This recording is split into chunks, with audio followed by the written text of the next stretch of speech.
A history of Naughty Dog, from humble beginnings to uncharted success.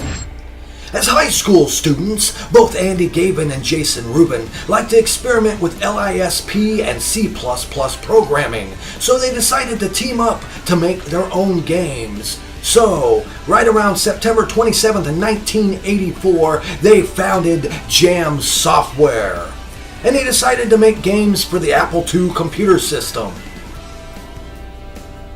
One of the first games they ever went and made was a game called Math Jam, which was basically nothing more than a math tutor. So when they were working on their second game, a skiing game, a funny thing happened. Andy accidentally went and copied over the only copy of the game. So both Andy and Jason had to go and create the whole new version of the game from the ground up over the time of a weekend. They were able to bug test it, program it, and even reprogram it a little bit better to get it to run even better and faster. And they were able to actually sell the game to a game company to actually publish it for $250 and got them signed on to a company called Vaudeville Entertainment. But as time progressed and they wanted to get away from Vaudeville Entertainment, they decided the only real way to do that was to get rid of their old company and start fresh with a new game company. So on September 9th of 1989, they went and founded Naughty Dog.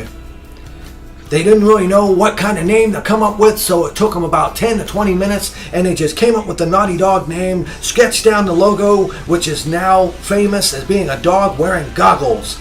And they went and made many games under the Naughty Dog title for all kinds of video game systems, including a game for Sega Genesis that got them pretty damn famous called Rings of Power. But as time went on, money problems started to persist, especially during their college days, which led them and their company to almost go bankrupt.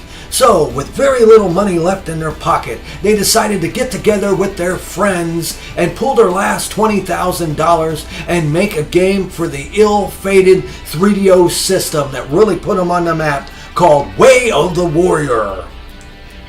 They had so little money and poor equipment to make this game, they actually had to make it in their apartment. And they didn't even have a proper green screen or a blue screen, so they glued a yellow sheet to the wall and had to motion capture the moves of their friends from down the hallway with their front door open, which led to some funny things of a lot of the neighbors thinking they were filming pornos or something in there from all the noises they were making.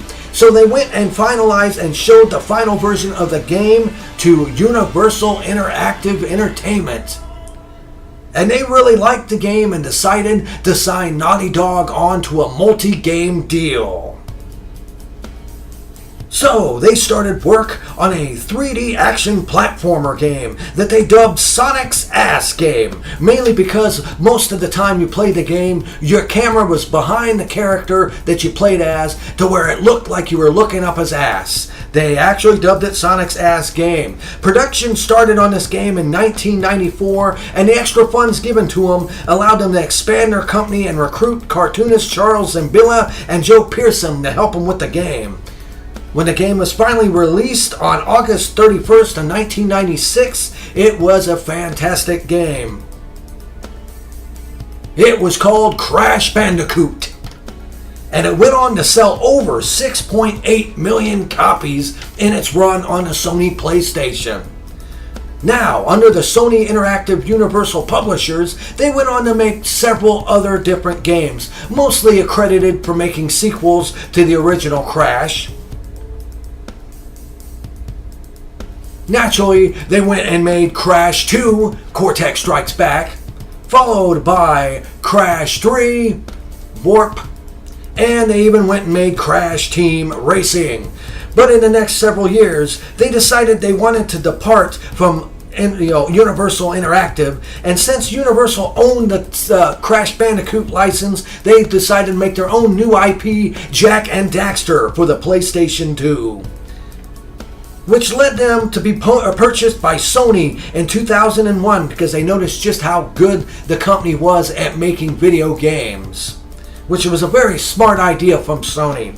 So naturally, they went on and did what they normally would do, which was smart, was to make sequels to the game. They made Jak 2, followed by the critically acclaimed Jak 3, which I think personally was the best in the system. Now, about that time, the founders finally decided it was time for them to move on and leave. So they made Evan Wells and Christopher Ballista the new co-presidents of Naughty Dog, and they went on their way. Now, even though the original creators had left, Naughty Dog went on to produce some of the best games around, including Drake's Fortune, the first Uncharted in 2007, Uncharted 2 in 2009, and Uncharted 3 in 2011. Now, the company's idea of sticking to one franchise per console did pay off, but it did start to lead to some fan base agitation that they weren't taking any chances. So they decided to try something new and create an all-new IP, so they split their game company into two different groups, and one went off to create the critically acclaimed release of the game The Last of Us that was released in 2013, that centered around a really neat idea of spores in real life that were called cordyceps that would take over the minds of insects and cause them to control them like zombies. And they thought that'd be a really neat idea. What if it would actually lead to like spread into humans and control them? Now the sad thing is, as time progressed on and early in 2014, they started suffering multiple departures from Naughty Dog. For one reason or another, people started leaving. It was really, really sad, but that seems to happen with video game development companies. It started originally with the lead Uncharted writer, Amy Hennig. She moved on to other game companies.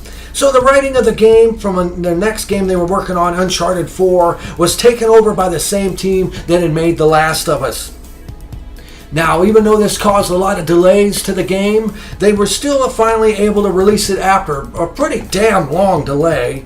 It was released on May 10th in 2016, and it's pretty much come down to be the best game that Naughty Dog has ever made. So you might ask, though, what has the original creators of Naughty Dog went on to do with their careers after they left Naughty Dog? Well, Andy Gavin decided to go get into novel writing. He's big at writing novels. And Jason Rubin left in 2004 to start his own comic series that was codenamed Iron Saint. It has went on to be published, and not a bad comic book at all. Now, here lately though, since they have kept in touch, they've gotten back together again and started a social game startup company called Monkey Gods.